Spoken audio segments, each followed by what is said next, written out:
सरकारला हेच सांगू इच्छितो की दिव्यांग आधार संघ महाराष्ट्र लातूर संस्थापक अध्यक्ष दीपमाला तुपकर व त्यांचे सहकारी यांनी या निवेदनामध्ये ज्या मागण्या दिलेल्या आहेत त्या मागण्या वाचल्यानंतर आम्ही या ताईंना विचारलं की या मागण्यामध्ये किती मागण्या या सरकारने तुम्हाला पास केलेल्या आहेत.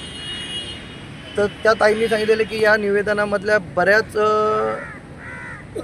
आमच्या ज्या मागण्या आहेत त्याचे GR पास झालेले आहे.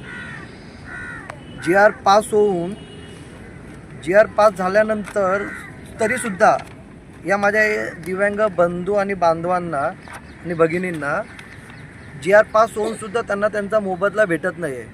हे ऐकून मी खरोखरच एकदम म्हणजे हँग झालो की महाराष्ट्र राज्य सरकारमध्ये पण अशी गफलत होते का.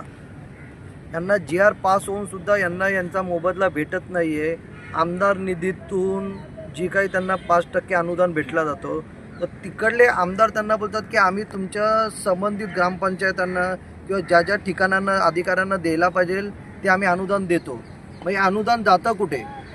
आपल्या माध्यमातून मी हेच सांगू इच्छितो की महाराष्ट्र राज्य सरकारला की नियमानुसार महाराष्ट्र राज्य सरकारने जे GR पास केलेले आहे त्या GR अनुषंगाने या माझ्या महाराष्ट्र राज्यातल्या बंधू भगिनींना जर त्यांचे अनुदान भेटतात आहे किंवा नाही भेटत आहे याच्यावरती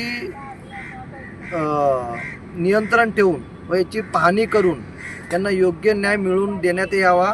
अन्यथा आज दिव्यांग बांधव त्यांच्या हक्कासाठी उतरलेले आहे तर येणाऱ्या काही दिवसात GRच्या अनुषंगाने त्यांना त्यांचे अनुदान भेटलेले आहे की नाही भेटलेले आहे याचा जर अहवाल या दिव्यांग बांधवांना दिला नाही तर आम्ही जे सुदृढ आहो आम्ही सुदृढ बंधू भगिनींनीसुद्धा या माझ्या दिव्यांग बंधू भगिनींचा आवाज अजून बुलंद करण्यासाठी आझाद मैदानावरती किंवा माझे बंधू भगिनी दिव्यांग जे सांगतील जिकडे यायला सांगतील तिथं आम्ही ताकदीने त्यांच्या पाठीशी उभे राहून त्यांना न्याय मिळवून देण्यासाठी उपोषणाचं हत्यार जे बाबासाहेबांनी दिलेलं आहे जे आमच्या शिवाजी महाराजांनी सांगितलेलं आहे त्याचा आम्ही लोकशाहीचा वापर करून यांना न्याय मिळवून देण्यासाठी लढा उभारू.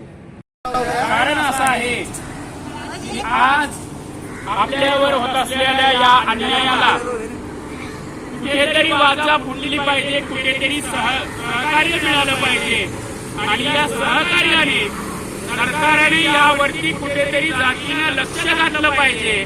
आणि हा दिव्यांग आधार संघाच्या महाराष्ट्राचा सर्वच उपोषण नसून या सर्व महाराष्ट्राचं उपोषण आहे. आणि याचं शीर्षक जे आहे ते म्हणजे अपंगांना होत असलेल्या अडचणी आणि अपंगांच्या मागण्या आहेत त्या मागण्या लवकरात लवकर या सरकारने अंमलात आणाव्यात आणि नुसत्या अंमलातच नाही तर त्या मागण्याचा प्रत्यक्षपणे विचार करून त्या मागण्या आमच्या पूर्ण कराव्यात. यासाठी गेले 3 दिवस झालं आज आम्ही या ठिकाणी आंदोलनासाठी आहोत.